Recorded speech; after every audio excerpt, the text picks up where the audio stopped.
Bienvenidos a Yomu Book. En este canal les presentamos libros muy interesantes del mundo entero de manera sencilla y didáctica. Hoy les presentamos el libro No votes a ese líder peligroso, del autor Bill Eddy y la colaboración de Nobuko Nakano. Me imagino que todos sabemos la importancia de ir a votar para elegir un presidente o un líder que va a gobernar un país. No ir a votar siempre les conviene a los poderosos y a los ricos. Digo esto porque en algunos países el voto es obligatorio, pero en otros países es optativo. Después de haber votado, la pregunta que uno se hace es: ¿habré votado a la persona correcta? Este libro nos explica qué puntos debemos tener en cuenta para no elegir un líder peligroso, ya que cometer este error puede hacer un giro muy negativo a la sociedad. Y esto no solo sucede a nivel país, sino cuando elegimos al alcalde de un pueblo, al jefe de una empresa o al líder de un sindicato. De un día para el otro, por elegir al líder inadecuado, puede que la comunidad se convierta en un infierno. Y como ejemplo muy famoso podemos citar a Hitler. Es muy importante conocer y estudiar la historia para comprender el presente. Como dijo von Bismarck, solo el tonto aprende de sus propios errores. Los sabios aprenden de los errores de los demás. Bien, Hitler no llegó a ser el líder del pueblo alemán mediante represión, violencia o amenazas al pueblo, sino que fue elegido democráticamente. Después de que Alemania perdiera la Primera Guerra Mundial, los demás países obligaron a Alemania que adoptase el sistema democrático, para que fuese un país pacífico. Y es de ahí que nace Hitler. Esta es la trampa de la democracia. Nosotros aprendimos en la escuela que la dictadura o la oligarquía no son buenas, que el mejor sistema es la democracia, que tenemos siempre que defender la democracia. Hasta ahora el gobierno favorecía solo a los ricos, pero poco a poco fue cambiando con el voto de la gente y fue haciéndose más justo y equitativo con la democracia. Tenemos en nuestra mente la idea de la democracia igual lo ideal. Sin embargo, ya desde la antigua Grecia se decía que la democracia no era un sistema ideal. En el libro La República de Platón, afirma que la democracia no es el sistema ideal para una república. Claro que esta afirmación también tiene que ver que su maestro Sócrates fue condenado a muerte por un tribunal. Ya en la antigua Grecia estaba implementado el sistema democrático y Platón decía en ese entonces que la democracia tenía falencias. Un ejemplo claro es el caso de Hitler. Algunos piensan que Hitler fue un caso único, pero no fue así. Esto se repite en la historia. Sin ir más lejos, Hitler fue perdedor de la Segunda Guerra Mundial, pero el ganador fue Stalin, un dictador de la Unión Soviética. Como hechos recientes, en plena democracia, a muchos les ha sorprendido la elección como presidente de Donald Trump. Es cierto que mucha gente lo apoya, pero digamos que es un personaje que cuesta entender que salga electo en un país con sistema democrático. En este libro nombra a muchos otros líderes del mismo estilo y cuenta que todos ellos tienen características en común. Conociendo estas características que tienen estos líderes peligrosos, seguramente podemos evitar volver a caer en una mala elección. Volviendo a Hitler, es famosa la historia de su discurso contra los judíos. Los judíos son los que están quitando la riqueza de los alemanes. Los judíos se van a apoderar de nuestro país. No perdonemos al pueblo judío. Stalin, por su parte, intentó hacer una revolución en la agricultura y comenzó a amenazar a los agricultores ricos que estaban en desacuerdo con sus ideas. El enemigo de Trump fueron los mexicanos. Voy a hacer un muro que separe Estados Unidos de México. ¿Y quién paga este muro? México. Parece una locura, pero fue electo presidente. Lo que tienen en común estos personajes es atacar y amenazar a un particular grupo de personas. El autor afirma que los líderes peligrosos buscan siempre un oponente y acto seguido afirman que tal grupo es peligroso y atacan constantemente hasta derrotarlo. Lo importante es conocer los patrones que usan estos líderes, darse cuenta y enfrentarlo con frialdad. Porque es imposible manejar estas situaciones si no sabemos diferenciar un líder bueno de uno peligroso. Imagínense que ni Estados Unidos supo manejarlo. ¿Y saben cómo dominan al pueblo cuando crean al supuesto enemigo? Se enfocan en la emoción, no a la razón, sino a la emoción. Empiezan a dominar la emoción de la gente, hacen que se enojen, se angustien, tengan miedo, sientan odio, y cuando ya estén en un estado de confusión, comienzan a manejar la manada. Hoy en día pensamos, ¿cómo puede ser que los alemanes hayan podido estar de acuerdo en atacar a los judíos? Pero los alemanes de aquella época estaban convencidos de que los judíos eran una amenaza para ellos. Hay un youtuber norteamericano que para las épocas de las elecciones presidenciales de 2017 no entendía por qué, pero creía que los mexicanos estaban repitiendo delitos en la frontera. Hasta que este youtuber fue a la frontera, pero no vio nada de eso. Pero recuerda que en esos momentos estaba convencido de que sucedían tales delitos, estaba siendo manejado por alguna fuerza. Les repito que esto pasa no solo a nivel país, sino en cualquier comunidad, incluso en las empresas. Cuando este tipo de personas peligrosas llegan al poder, se repiten las tragedias. Y para frenarlos debemos conocer las características de estos personajes peligrosos. Los líderes peligrosos llevan a cabo estos 3 pasos. Primer paso, impresionar al pueblo con peligro imaginario. Esto significa agitar la angustia y el miedo al 100%. No sabemos por qué, pero los seres humanos tenemos miedo de que otros países nos puedan invadir o nos quieran conquistar. Somos bastante sensibles a este tipo de comentarios. Lo que hacen estos líderes es agitar este miedo. La verdad era que los mexicanos no estaban atacando a Estados Unidos, los judíos no estaban robando la riqueza de los alemanes, los agricultores ricos no estaban adueñándose de los terrenos de los agricultores pobres. Estos peligros que agitaban los líderes no existían, pero sin embargo intentaban impresionar con este método. Es cierto que después de la derrota en la Primera Guerra Mundial, sumado a la crisis mundial, Alemania tenía un porcentaje alto de desocupación. Esto es un hecho real. Ahora, la razón de esta desocupación y la pobreza es por culpa de los judíos. Esto es fake, es falso. Estos líderes son muy hábiles en potenciar y agitar el miedo de esta manera. Y otro punto, la mayoría de estos peligros imaginarios son muy difíciles de chequear. Pueden decir que en la frontera de México ocurren muchos delitos, pero ¿quién va a la frontera para corroborar si es verdad? La mayoría de la gente está ocupada con su trabajo diario. Por esta razón terminan creyendo esta información. Además, los medios de comunicación y las redes sociales expanden este tipo de información. Al ver o escuchar estas noticias repetidas veces, uno inconscientemente comienza a creer que esa noticia es verídica. Hitler usaba este método de forma intencional. Él sabía que si repetía miles de veces una mentira, se transformaría en una verdad para la gente. Si solo es agitar el miedo, no sería tanto el problema, pero no, esto va ligado al segundo paso, que es crear un simple malvado.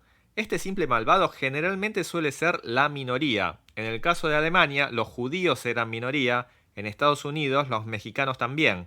Siempre atacan a una minoría dentro de una comunidad.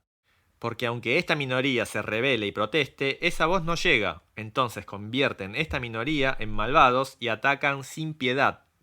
El autor pide prestar mucha atención cuando ocurre esto, y quiere que nos fijemos si alrededor nuestro viven muchos de estos considerados malvados o son minoría.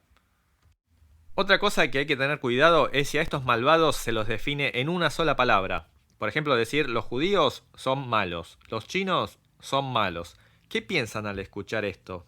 Dirán, no, hay judíos malos como buenos, como en cualquier otra comunidad, pero no se puede calificar a todos con una sola palabra. Decir, los musulmanes son todos terroristas o los mexicanos son todos delincuentes. Hay que tener cuidado cuando escuchamos este tipo de afirmaciones porque es una característica de un líder peligroso. Vivimos en un mundo complicado. Dentro de un grupo podemos encontrar personas que estén en contra o a favor, así que dentro de los musulmanes existen personas así o asá, dentro de los japoneses también. Pero entonces, ¿por qué tiran frases tan simples como todos los musulmanes son terroristas? Porque es más fácil que la gente tenga una imagen de ellos. Entonces lo que hacen es agitar el miedo. Señores, así este país va mal, vamos a hundirnos. ¿Y de quién es la culpa? De ellos. Y a ellos hay que definirlos con una sola palabra.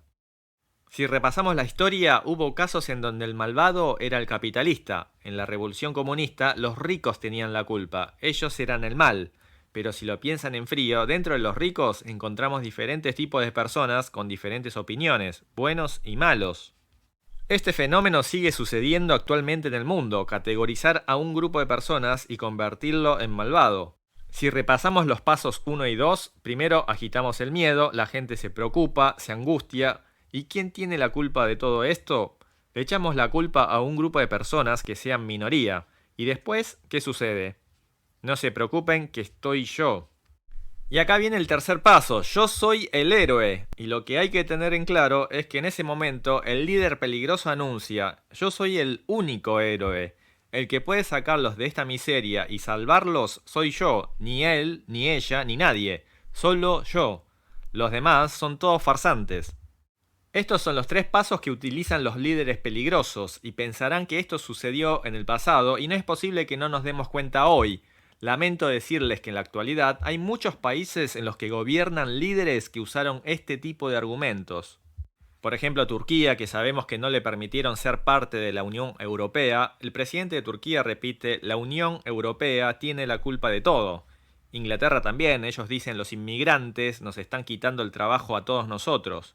Usan una simple palabra que es inmigrantes. Sabemos que dentro de los inmigrantes hay diferentes tipos de personas, pero nunca dicen: hay un grupo de inmigrantes que realizan este tipo de actos y nos están perjudicando de esta manera. En realidad no necesitan estas evidencias.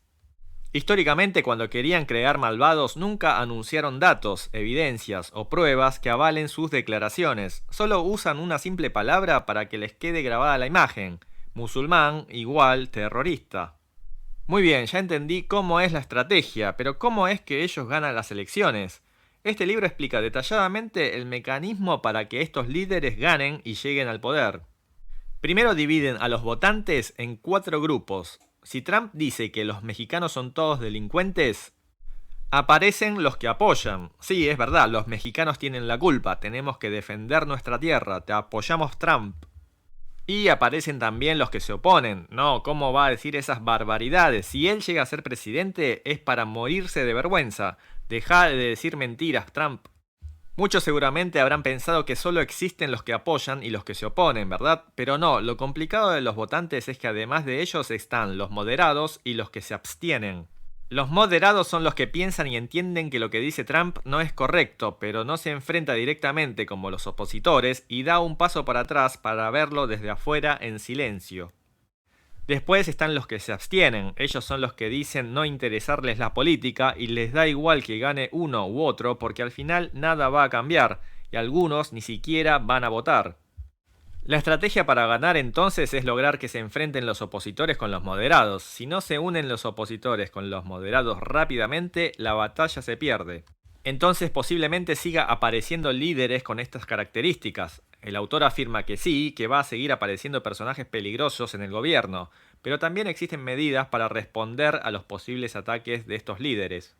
Este tipo de personajes atacan constantemente. A los candidatos opositores suelen ponerles apodos y etiquetarlos. Por ejemplo, el enano, el blando, el xenofóbico, cualquier cosa para bajarle la imagen. Y dicen cualquier cantidad de mentiras para agredir a los posibles candidatos opositores. ¿Y saben quiénes son el blanco para agredir? Los moderados, porque los moderados no suelen reaccionar frente a agresiones de estos personajes, y mientras más tiempo se callen, más van a atacar a los moderados etiquetándolos de antipatriotas o corruptos o lo que sea. Pero como primera medida lo mejor es no quedarse callado y responder rápidamente, porque si se quedan callados la gente interpreta que cualquier acusación que les hayan hecho es verdad. Pero es importante al responder presentar pruebas y hechos reales que avalen que son falsas las acusaciones. Los moderados suelen quedarse callados porque no quieren subirse al ring, pero si no responden a las falsas acusaciones terminarán perdiendo. Muchas veces, aunque nos parezca falsa la noticia, de tantas veces que la masa retuitea, ¿no se han confundido y pensaron que podría ser verdad? Entonces, la manera es no reaccionar con emoción, no insultarlos, sino responder de forma digna presentando hechos reales a todas las acusaciones. El autor afirma también que es importante que la oposición no se enfrente con los moderados y los que se abstienen. Los opositores se enojan y se quejan de los moderados porque son tibios y no reaccionan. Les pide que levanten la voz para enfrentarse a los que apoyan al líder peligroso. Pero para los moderados, los opositores se ponen demasiado emocionales y creen que ahí está el error. Los opositores se quejan de los que se abstienen porque son votos perdidos, pero los que se abstienen responden que no importa quién gane, que nada va a cambiar. Entonces, es fundamental analizar en frío y unirse los opositores, los moderados y los que se abstienen para detener al líder peligroso. Este libro nos enseña que es importante darnos cuenta rápido cada vez que debamos elegir un presidente, un alcalde o a un jefe y actuar de manera correcta. Y para elegir un buen candidato no hay que fijarse en la política y en sus planes, sino fijarse en su personalidad, porque todos los candidatos presentan su discurso perfecto, que van a ayudar a los pobres, que la economía va a mejorar, todos dicen lo que el pueblo quiere escuchar.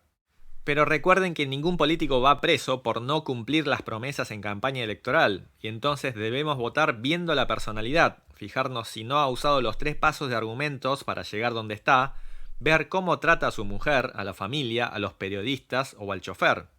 Fijarnos no solo en su comportamiento en época de campaña, sino en otros momentos, cuando está caminando normalmente en la calle, ver cómo saluda a la gente, cómo responde a las preguntas de los periodistas y qué gestos tiene en su vida cotidiana.